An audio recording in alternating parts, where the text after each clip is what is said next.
नमस्कार, मैं निकिता वर्मा आपका स्वागत करती हूं। उत्तर प्रदेश उत्तराखंड के हर एक कोने से छोटी बड़ी खबरों को आपके साथ साझा करने वाले today 24 news Uttar Pradesh Uttarakhand channel में। साहा के महमूदपुर गांव में मतदान केंद्र के बाहर दो पार्टियों के कार्यकर्ताओं में हुई मारपीट। अंबाला साहा महमूदपुर गांव के राजकीय सीनियर सेकेंडरी स्कूल में बने 3 व 4 नंबर मतदान केंद्र के बाहर दो पार्टियों के कार्यकर्ताओं के बीच हाथापाई हो गई, जिसमें एक पक्ष के 2 व्यक्ति घायल हो गए। दोनों पक्ष एक दूसरे पर जबरन वोट डलवाने व मतदाताओं को अपनी बातों से लुभाने का आरोप लगा रहे हैं। माहौल बिगड़ते देख आनन फानन में बराड़ा डीएसपी सुरेश कुमार, साहा थाना प्रभारी जतिंदर सहित भारी पुलिस बल मौके पर पहुंचा। महमूदपुर में ना मान लो आज तक का सर रिकॉर्ड रहा है कि जब भी मान लो वोटिंग होती है तो यहाँ से सर बीजेपी बहुत भारी मतों से जीत के जाती है। अभी पीछे भी जो 2019 में वोटिंग हुई थी, यहाँ से बीजेपी 84% बीजेपी को वोट हासिल हुए थे यहाँ से। तो सर आज हमारे यहाँ पे बूथ पे बुजुर्ग बैठे हुए थे, तो उन्होंने बोला कि हमारे घर से बुजुर्ग थी एक माता, उनको लेके आ जाना। तो जैसे ही हमारे यहाँ से एक लड़का उसको लेने के लिए गाड़ी में गया, तो उसने गाड़ी में जैसे ही उसको आगे स्कूल के गेट पे उतारा वोट डलवाने के लिए, तो सरपंच उसको गालियां देने लग गया कि तूने ठेका ठा रखा है यहाँ पूरे गांव का। तो उसने बोला कि आप गाली ना दो। तो सर मौके पे मैं भी वहीं पहुंच गया, तो मैंने भी सरपंच को काफी समझाया कि आप लड़ाई ना करो और यहाँ पे माहौल खराब हो जाएगा, माहौल आप प्लीज शांति बनाए रखें। लेकिन उन्होंने सुनी नहीं। तो उसने लड़के ने बोल दिया कि हम तो गाड़ी का तेल फूक रहे हैं अपनी, आप तेल फूक लो। तो उसने उसको थप्पड़ मार दिया और गालियां देनी स्टार्ट कर दी। वो लड़का अकेला था। तो जैसे ही मैंने सरपंच को रोकने की कोशिश की, तो सरपंच ने कुछ 3-4 गुंडे लोग थे, उनको आवाज लगाई। तो वो गाड़ी में से ब्लैक कलर की स्कॉर्पियो थी सरपंच की, 1072 नंबर है उसका। उसने वहां से गाड़ी में से बिंडे लेके आए वो, और उस लड़के को मारना स्टार्ट कर दिया। वो लड़का अकेला था। तो जैसे ही साथ में जैसे मैं छुड़वाने के लिए लगा, तो एक लड़का और साथ में छुड़वाने के लिए लगा। तो सरपंच के फादर साहब ने कमलकांत ने उनसे लड़के से बिंडा लिया जो मार रहे थे उनको। तो उसने उस लड़के को जो छुड़वा रहा था उसके भी सिर में सर बिंडा मार दिया। तो सर उसके बाद में पुलिस भी आ गई। तो हो सकता है पुलिस ने भी मान लो कोई वीडियो वगैरह बनाई हो उनकी, क्योंकि हम तो छिड़वाने में लगे थे। हमारे को तो इतना उस टाइम सोचा नहीं कि हम वीडियो बनाएं। झगड़े में कितने लोग घायल हुए? सर झगड़े में इधर से तो मान लो एक लड़का वही था अकेला। तो सरपंच की तरफ से सर 5 लड़के थे, 5 थे टोटल, मतलब एक सरपंच था। सर मौजूदा सरपंच है राहुल सैनी, और उनके फादर साहब हैं कमलकांत, और 3 लड़के हिंग और थे साथ में सर।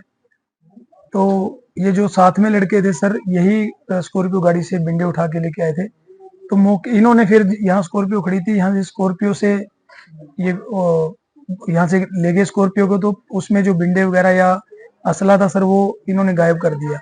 तो जब पुलिस मौके पे वहां पहुंची, तो पुलिस ने देखा, तो पुलिस को मेरे ख्याल से कुछ मिला भी नहीं होगा उसमें गाड़ी में से। जिन लड़कों को चोट लगी है उनके नाम क्या है? सर एक मनीष है sir, son of Shri Om Prakash, और रोहित सैनी सन ऑफ श्री विद्यारतन। तो इन 2 लड़कों को सर काफी चोट लगी है। ये किस गांव के रहने वाले हैं? सर ये महमूदपुर गांव के ही रहने वाले हैं।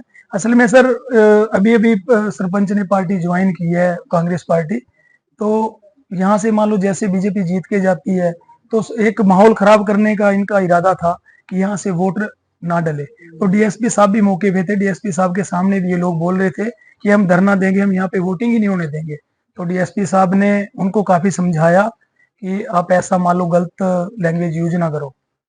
तो सर वो बोल रहे कि हमने मान लो ऐसे कुछ नहीं बोला। वो उल्टा इल्जाम हमारे ऊपर ही मान लो, जो हमारे यहाँ पे लड़के हैं भी नहीं। एक हमारे यहाँ से गुलाब सैनी चेयरमैन है, तो सर वो कुरुक्षेत्र में कोई 2 वोटें थी, उनको लेने के लिए गया था। उसका भी इन्होंने मान लो नाम लिखा है कि हम रिपोर्ट उसके खिलाफ भी करवाएंगे। इनकी कोई आपसी रंजिश है सर।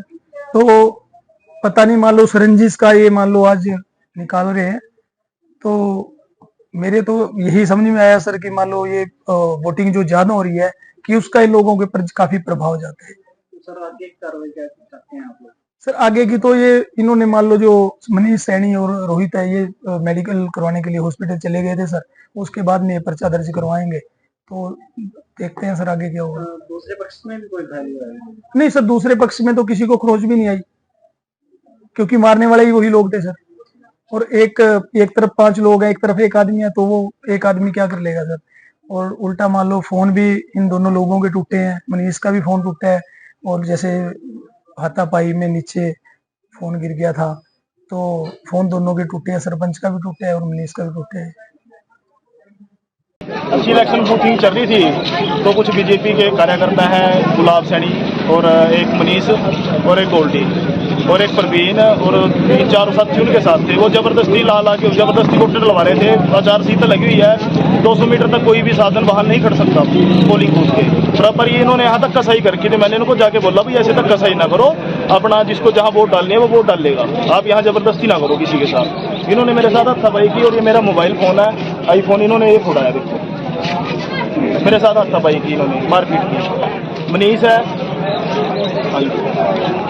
गोल्डी है, गुलाब है जो ब्लॉक समिति का चेयरमैन है, ठीक है जी, और एक पल्ला है जसपाल सैनी, हाँ जी, ये और इनके साथ कुछ साथी थे, हाँ जी। इसके बारे में अभी सच्ची साहब, अभी आप आगे क्या कार्रवाई चाहते हो? मैं इनके खिलाफ पर्चा दर्ज होना चाहिए। गांव के सरपंच के ऊपर हाथापाई करी, उसका फोन तोड़ा, आचार संहिता को उल्लंघन किया, जबरदस्ती किया, तो ये तो सरकार को देखना है ना कि क्या